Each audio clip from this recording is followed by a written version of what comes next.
Graça e paz, que a graça do nosso Senhor e Salvador Jesus Cristo possa reinar e repousar sobre a vida de cada um. Neste momento estou aqui para gravar mais um vídeo da série Tour pelas minhas Bíblias de Estudo, e desta vez é a Bíblia de Estudo do Discípulo. Só que antes de nós irmos para o vídeo, eu quero te pedir para se inscrever no meu canal, deixar o seu like, compartilhar este vídeo com mais pessoas, me ajude a fazer o canal crescer e assim divulgamos materiais a respeito do reino de Deus. Então vamos para o vídeo, roda a vinheta.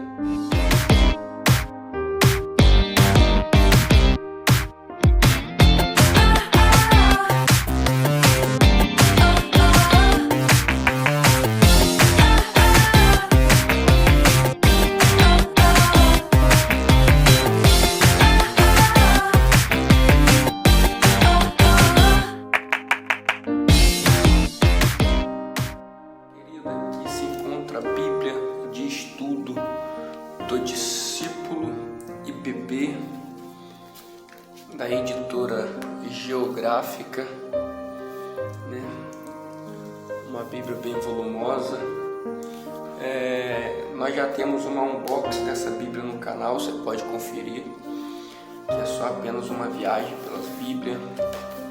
Tem uma folha de proteção, uma folha de rosto, outra folha de rosto, João Ferreira de Almeida, Bíblia de Estudo do Discípulo, segunda edição, uma ficha catalográfica, o sumário da Bíblia de Estudo, que vai trazer como utilizar a Bíblia de Estudo do Discípulo, esboços das doutrinas, lista dos colaboradores, livros da Bíblia em ordem alfabética, livro da Bíblia na ordem que aparece na Bíblia, abreviaturas, texto bíblico, anotações doutrinárias,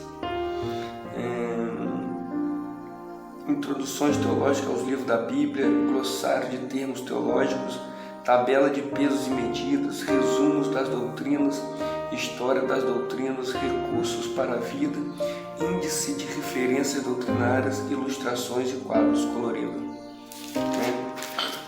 Aqui tem como utilizar a Bíblia de Estudo do Discípulo. Pode ver. Vou passar bem rápido aqui, né, que já tem um unboxing no canal. Aqui são os quadros, onde você vai achar a referência às doutrinas que está tratando, o esboço, resumos, histórias e índices de referência. As listas das doutrinas, esboço das doutrinas, né? Deus é homem por natureza e assim por diante. Jesus oferece a salvação como Redentor, como Salvador, como Cordeiro de Deus, como a vida, como nosso sacerdote em sua expiação por nós, como nossa esperança. Para você ter uma ideia, o tanto de esboço. Bíblia do Estudo do Discípulo, lista de colaboradores, os livros da Bíblia de ordem alfabética, que pega da letra A até a letra Z, o último livro, que no caso Zacarias, os livros da Bíblia, Antigo, Novo Testamento, e aqui o Novo Testamento. Uma introdução, né, que já está no livro de Gênesis, como falado. Ele primeiro vai trazer o ambiente teológico, o esboço teológico, conclusões teológicas, o ensino contemporâneo. Que nós vamos ter o texto da Bíblia, né? Versículo embaixo de versículo. Em minha opinião, os versículos poderiam ser também em negrito, igual o capítulo, mas tá bom. Bastante nota de rodapé, comentário, que são notas teológicas, né? Bastante. E como ele trabalha, né? Ele trabalha assim, igual aqui, ó. 3:6, aí vai ter a passagem. Então, vendo a mulher que aquela árvore era boa para se comer e agradável aos olhos, e a árvore desejável para dar entendimento, tomou do seu fruto, comeu e deu ao seu marido, e ele também comeu. Então, como é que ele trabalha? Ele pega o pecado, a doutrina, aí vai trabalhar a escolha individual, aí traz o estudo teológico, né? passar aqui e adiantar, porque já fiz praticamente a apresentação dessa Bíblia no outro vídeo. Que você possa se inscrever no canal, divulgar o conteúdo, compartilhar, né? E 3 João, Apocalipse. Aí, eu já vim para o final da Bíblia para mostrar algo a vocês, que eu quero ir para algumas notas de estudo também. Aqui nós temos o glossário de termos teológicos, né? Vai trazer alguns termos que se encontram na teologia, né? Vai dizer aqui.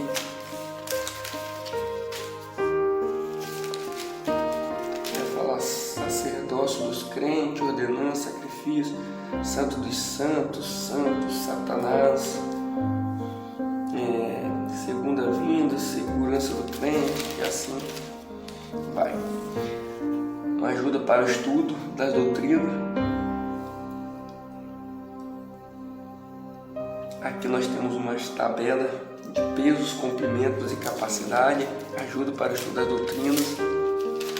No caso, é um resumo de cada doutrina. E aqui ajuda para o estudo das doutrinas, história das principais doutrinas. Então aqui vai trazer a história a respeito das doutrinas.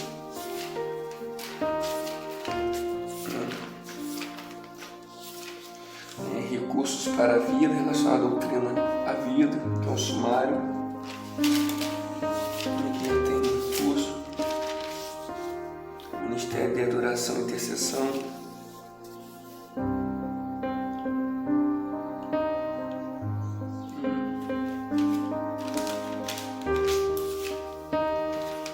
Interessante.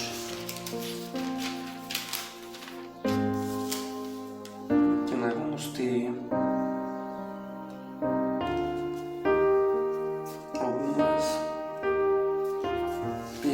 alguma avaliação, né? Avaliação pessoal e espiritual. E aqui vamos responder. Bem interessante, algumas perguntas.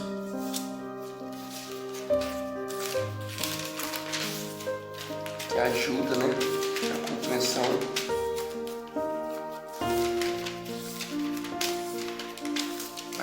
Recursos, né? Guia de aconselhamento para compromisso, usa um método padrão de aconselhamento com 6 passos e assim por diante.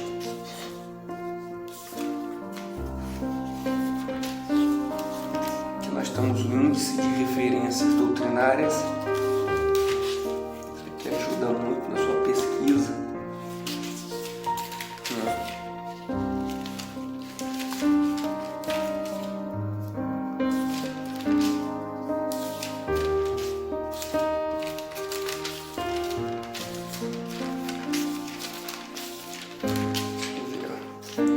Nós temos umas ilustrações, o Deus Trinitário, história bíblica, né, a cronologia, os 10 mandamentos, história do mundo, perspectivas denominacionais em relação às principais doutrinas, perspectivas denominacionais em relação às principais doutrinas, tipo um papel revista. E assim por diante. Então agora eu quero trazer algumas notas de estudo, que os irmãos perdoem, minha voz está um pouco rouca, para nós ver como é que ele trabalha essas notas. É uma Bíblia de cunho arminiana, e eu quero, a respeito da soteriologia, pegar a palavra de Tito, capítulo 2, versículo 11, que vai dizer: porque a graça de Deus se manifestou, trazendo salvação a todos os homens. Vou repetir o versículo. Porque a graça de Deus se manifestou, trazendo salvação a todos os homens. Então, a nota de estudo vai dizer Deus, graça. A graça de Deus traz salvação. Sua graça se evidencia para nós no ministério, na morte e na ressurreição de Cristo. Ela transforma a nossa vida e nos ensina a dizer não à tentação, levando-nos a viver como Deus deseja enquanto aguardamos a volta de Cristo. Aí aqui ele já vai treinar do versículo 11 e 12, salvação, graça. A graça de Deus que traz salvação se revela a todos em Jesus Cristo. Vou repetir. A graça de Deus que traz salvação se revela a todos em Jesus Cristo. Então, aqui está afirmando, como o texto é bem claro, que Deus deseja a salvação de todos através de Jesus Cristo. Porque a graça foi revelada a todos e não somente para um povo seleto, todos. Aí continua, ela ensina a evitar as tentações do mundo e a viver com disciplina. Aí vai continuar aqui, para os cristãos a volta de Cristo é motivo de esperança. Só os que creem têm a verdadeira esperança, pois são os únicos que aceitaram sua redenção. Nossa esperança tem origem na graça de Deus, que nos traz salvação, o perdão dos pecados, aliado a uma vida consagrada. Elimina todo medo com relação à vontade de Cristo e transforma a perspectiva em esperança bendita. Então podemos ver que a salvação, a graça de Cristo, de Deus, trouxe salvação para todos os homens, todos, isso inclui toda a humanidade. Então Romanos capítulo 5, verso 8, que diz a palavra de Deus, mas Deus dá prova do seu amor para conosco, em que quando éramos ainda pecadores, Cristo morreu por nós, ou seja, por mim e por você. Então, podemos perceber que Romanos 5 diz que Cristo morreu por nós. Aqui é a palavra Deus, a Trindade. O amor de Deus é a raiz de onde nasce toda a graça redentora de Deus. Manifesta tanto na entrega de seu Filho para morrer pelos pecadores, quanto na concessão do seu Espírito Santo para habitar nos crentes, gerando esperança em nós. O Pai, o Filho e o Espírito Santo estão todos envolvidos neste amor redentor de Deus. Os três participam do processo de trazer pessoas perdidas para a nova vida de salvação. É a ação do Deus Trino que nos salva, não a obra de um membro da Trindade separadamente dos outros dois. Ou seja, toda a Trindade envolve nesse processo de salvação. Então, a graça de Deus Deus provou o seu amor para conosco, ou seja, em que quando éramos ainda pecadores, Cristo morreu por nós. Então, aqui também inclui todos, porque em meu ponto de vista, se a salvação é para um grupo seleto e a condenação também para um grupo seleto, ou seja, para os predestinados, então a palavra de Marcos 16, ide por todo mundo e pregar o evangelho a toda criatura, fica vaga na Bíblia, porque pregar o evangelho a toda criatura é todos. Então nós temos que reconhecer isso. Isso aqui eu falei a respeito da soteriologia. Agora eu quero falar a respeito da escatologia. Eu quero pegar aqui um livro de... Deixa eu ver aqui. Isso. O livro de 1 Tessalonicenses, capítulo 4, verso 17. Pegar o 16. Porque o Senhor mesmo descerá do céu com grande brado, a voz do arcanjo, ao som da trombeta de Deus, e os que morreram em Cristo ressuscitarão primeiro. Depois nós, o que ficarmos vivos, seremos arrebatados juntamente com eles nas nuvens, ao encontro do Senhor nos ares, e assim estaremos para sempre com o Senhor. Aqui está falando a respeito do arrebatamento. Então vou pegar essa nota de estudo para você ver últimas coisas aqui, arrebatamento. Os crentes que morrerem antes da vinda de Cristo não serão prejudicados. De fato, eles serão ressurretos antes que os crentes que ainda estiverem vivos sejam levados para estar com Cristo, arrebatados. Traduzido como rapere na Vulgata Latina, deu origem à palavra arrebatamento. Entre os dispensacionalistas do século XIX, o arrebatamento se refere à igreja sendo levada repentinamente para estar com Cristo no início do período de 7 anos de tribulação e, portanto, 7 anos antes que Cristo volte à terra. Outras interpretações usam a palavra mais vagamente. Olha só, outras interpretações usam a palavra mais vagamente, como uma referência aos crentes sendo levados para encontrar Cristo quando ele voltar. Os pré-milenistas históricos acreditam que a igreja passará por um período de tribulação literal e que o arrebatamento ocorrerá simultaneamente com a gloriosa volta de Cristo. Veja a nota em Apocalipse 20, versículo 4 e 5.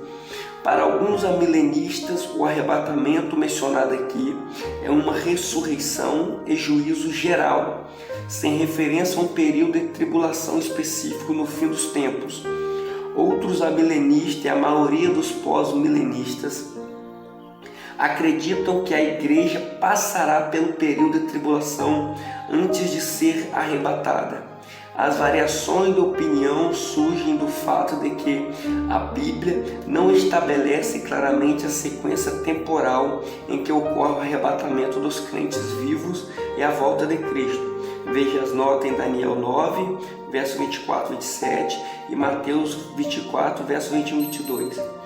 O ensinamento importante aqui é que a ressurreição de Jesus garante a vida eterna para todos os crentes quando ele voltar, tanto os que já estiverem morrido quanto os que estiverem vivos. Veja a nota em 1 Coríntios 15, 50 e 57. Então aqui ele dá um resumo do arrebatamento, puxa para o lado pré-tribulacionista, mas ele dá as outras opiniões, então ele fica um pouco que neutro, né? Podemos dizer. Agora vamos pegar aqui referência ao milênio, Apocalipse 3:3, deixa eu ver aqui uma nota aqui, que vai falar a respeito da milenista, dos milênios, né? 3:3.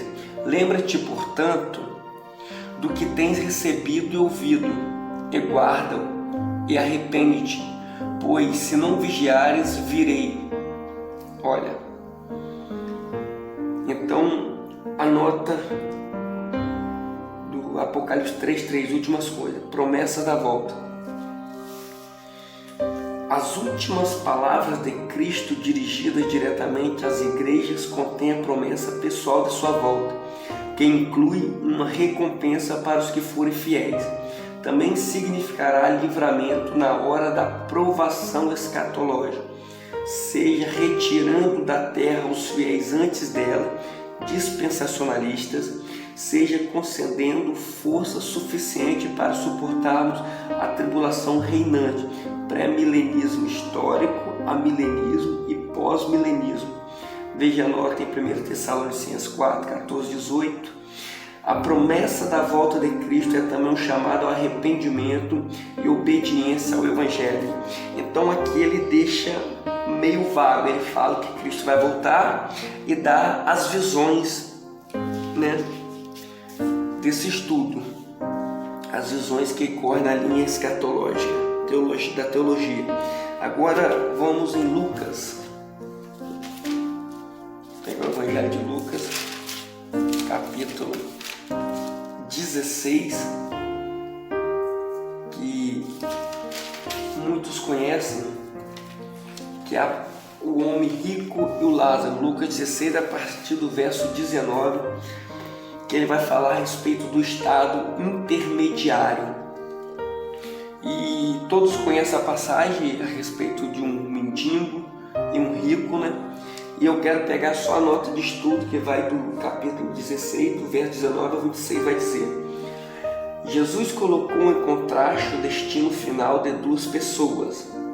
Uma delas morreu e entrou no estado de bem-aventurança. A outra entrou no estado de tormento. Ambas foram apresentadas por Jesus como pessoas que entraram no estado futuro imediatamente após a morte.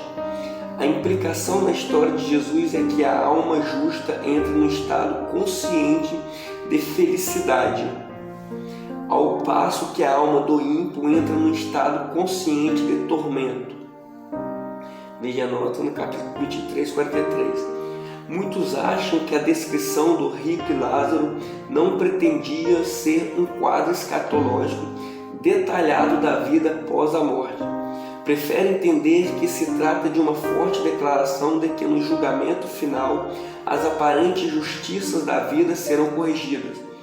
Outros intérpretes acham que Jesus fez uma descrição literal, não do estado final, mas do estado intermediário entre a morte e a ressurreição. Seja qual for a interpretação, Jesus ensinou que a retidão será recompensada, ao passo que a iniquidade será punida. Fica implícito no relato que a postura da pessoa diante de Deus, revelada no seu comportamento nesta vida, determina seu estado na vida do porvir, ou seja, os nossos atos aqui na terra determinam o destino da nossa alma na vida que está por vir. O julgamento do futuro depende das decisões que se tomam na vida agora. A diferença entre o tormento e a bem-aventurança no estado escatológico é pintada com cores vivas. Inferno, o grego Hades, que é sempre usado como simples referência à morada dos mortos, Hades ocorre em 10 referências ao Novo Testamento e nunca diz respeito ao destino dos que creem, nem é associado diretamente ao Geena, lugar de fogo e tormento. Esta passagem é a que mais se aproxima dessa ideia, ou seja, do estado intermediário, uma vez que o tormento, a agonia e o fogo estão associados ao Hades. Além disso, ele é contrastado com o lugar e o estado de bem-aventurança, e a separação entre os dois lugares é retratada como absoluta e definitiva. O Hades pode fazer ameaças, mas nunca poderá prevalecer sobre a igreja.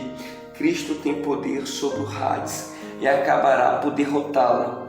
Então podemos ver uma passagem referente ao estado intermediário na linha teológica.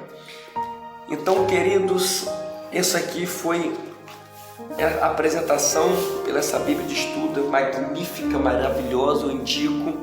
Você pode também acompanhar algumas notas de estudo para você ter uma ideia. Então, que você possa ser abençoado através desse vídeo. Deixe o seu like, compartilha, comenta e vamos fazer o canal crescer. Que Deus possa abençoar a cada um em nome de Jesus.